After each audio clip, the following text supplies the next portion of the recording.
Hey, what's up guys? Gons here for the Face Like the Sun YouTube channel. Some people say there is no new world order. Those people really haven't done their homework. But more and more people are waking up to the reality that this world doesn't work the way we were taught. One major tenet of the New World Order agenda is depopulation. Now, this topic's been exposed quite a bit, but it's an interesting one that deserves continued attention as the propaganda continues. Now, I was a sociology major at UC Irvine, and I remember taking a class called Populations. This was well before my days walking with the Lord and being awake, but I recall my final paper was about controlling population. It was a logical analysis of population control across various countries and as a globe, and what we might do to solve this problem of overpopulation. Many people in my class actually took the depopulation approach, and it actually made sense. There was simply no way that the Earth would be able to sustain life with the consumption rates outrunning the production rates if the trends continued. My solution at the time wasn't any better. As a naive college student,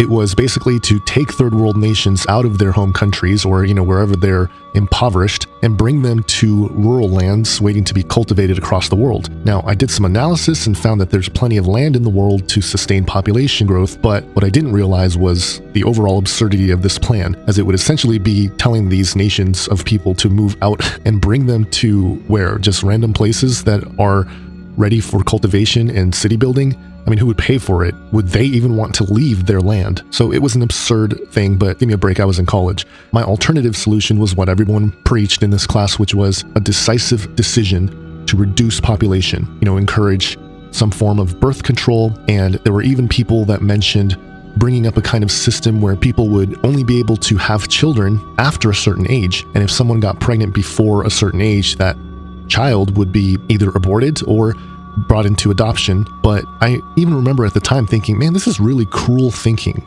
This is really evil when you start to analyze it from a moral, ethical point of view. But that's secular social science for you, and the natural conclusions that you draw when you view the world through the Nietzschean paradigm. But the depopulation agenda is real, and here are some quotes, well-known quotes actually, from well-known people about depopulation. Jacques Cousteau once said, "The United Nations goal is to reduce population selectively by encouraging abortion, forced sterilization, and control of human reproduction, and regard 2/3 of the human population as excess baggage, with 350,000 people to be eliminated per day." End quote. David Brower, executive director of the Sierra Club, said, quote, "Childbearing should be a punishable crime against society unless the parents hold a government license. All potential parents should be required to use contraceptive chemicals, the government issuing antidotes to citizens chosen for childbearing." End quote. Bertrand Russell in The Impact of Science on Society said, quote, "At present, the population of the world is increasing at about 58,000 per diem. War so far has had no great effect on this increase, which continued throughout each of the world wars. War has hitherto been disappointing in this respect, but perhaps bacteriological war may prove effective. If a Black Death could spread throughout the world once in every generation, survivors could procreate freely without making the world too full. The state of affairs might be unpleasant, but what of it?" End quote. CNN founder and supporter of the UN, Ted Turner, once said, quote, "A population of 250 to 300 million people, a 95% decline from present levels, would be ideal." End quote. And Prince Philip said, quote, "If I were reincarnated, I would wish to be returned to Earth as a killer virus to lower human population levels." End quote. There are many more who think along these lines, but is overpopulation really a huge problem? I mean, here's a crude piece of analysis that makes us think about this issue. Tim Urban of Wait But Why blog did some calculations and came up with some interesting numbers. If 10 humans can fit in a square meter, approximately, it's very crowded, but it gets the point across, then the entire human population of about 7.3 billion would fit on a field that's 16.8 square miles, compared to the 196.9 million square miles that's available on Earth. Now, of course, only 57 million square miles of it is land, and interestingly, 33% of that land is desert, and 24% of that land is mountainous. So if we take out the uninhabitable total of 57%, we get about 24.5 million square miles of land that is habitable on Earth. Now, if we divide this number of inhabitable land by 16.8 square miles, we get about 1,428,571 habitable square miles per square mile of a population. Now, the experiment showed that there was about 26 million people per square mile if there were 10 people per square meter. So if we took that number of about 1.5 million habitable square miles and divided it by the 26 million people, each person would end up with about half a square mile. Now, it does feel a little crowded, but owning half a square mile of land per person would suffice for most of us. It's certainly a lot more than I own, which is 0. So it would be Edenic in a sense. Imagine it, we would be much more of a farming people and food would flourish in our communities. Well, maybe not, but this is proof that we live in a fallen world where we see these ideologies like eugenics and depopulation being blatantly flaunted by the elite, despite this truth that there's about a half square mile of habitable land. That's not including the desert and mountains, and some people like to live in deserts and mountains, so, take those people out, but there is plenty of space on this planet, and overpopulation is not a true problem in the way that these globalists and elites are trying to convey. Much of the environmental problems come from them. They're the ones that control the technology and the types of things that seem to be messing everything up. They're the ones that control the financial systems that are definitely messing up and have detrimented society. But either way, the indoctrination, the brainwashing continues to the next generation. And it's remarkable to see the kind of programming of the young minds of young children that's going on. Now, this is why I decided to make a video on this. The Disney Channel is one of those outlets that really pushes the globalist elite agenda, the New World Order. And taking into account everything we just went through here, watch this clip from a show called K.c.에 Undercover, which is a show about a family of spies. Check it out. Okay, for your next assignment, you will be pairing off as married couples. You'll be learning to balance a budget, raise a family, and get through important life events. So, everybody pick a partner. Hey.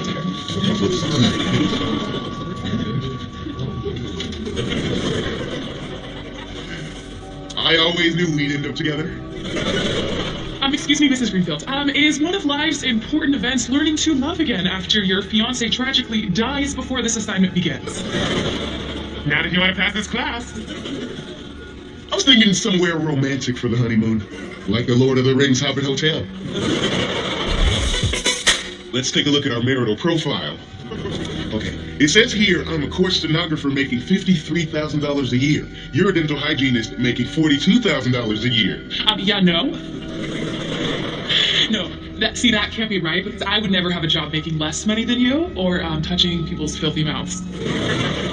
In fact, I don't want a job. I see myself as a wealthy philanthropist who entertains dignitaries on her yacht. And I see myself passing this class. One of our dreams can actually come true. So pick a place to live. I suggest we get a starter home in the suburbs. Or we save lots of money by living with my parents and buying an even nicer house. Ew, no way. Why not? You practically live here already. You are so controlling. I never should have married you. You think you're a bed of roses? I don't even know you anymore. I'm sick of arguing with you over everything. Can we just decide how many kids we're having? I'm thinking 4. That seems like a nightmare for the kids. Seriously? 4 kids? There is no way I'm having 4 kids. When would I find the time to hire and manage all of those nannies? No nannies. I want to be a stay-at-home dad.